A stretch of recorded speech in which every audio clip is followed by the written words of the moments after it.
presented by Sharma Music. प्यार के नशा हवा में उड़ाबै छै, Singing by Gyanu Yadav.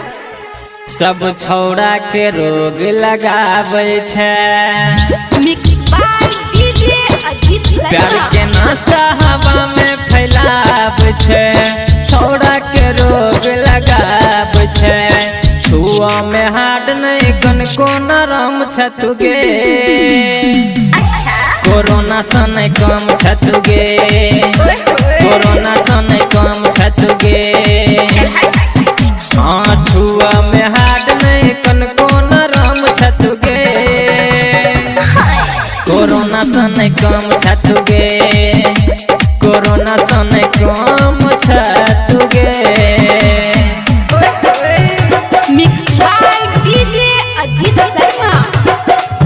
DJ Ajit Gajhara में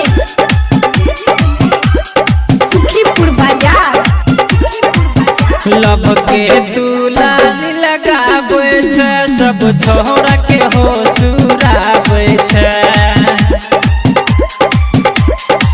हाँ लब के दुलाली लगाबै छै, सब छोरा के जाल में फंसाबै छै।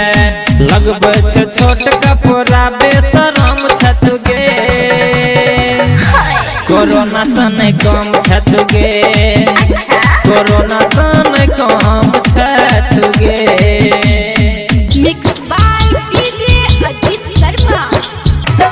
DJ Ajit Gajhara. DJ Umesh Sukhipur बाजार। कहो राइटर संतोष सिराली के लागल छै तोरे बीमारी गे। हाँ कहो राइटर संतोष सिराली के लागल छै तोरे बीमारी गे। दिल के दर्द के झंडू बाम छतुगे, कोरोना से नहीं कम छतुगे, कोरोना से नहीं कम छतुगे। प्यार के नशा हवा में उड़ाबै छै, सब छौड़ा के रोग लगाबै छै।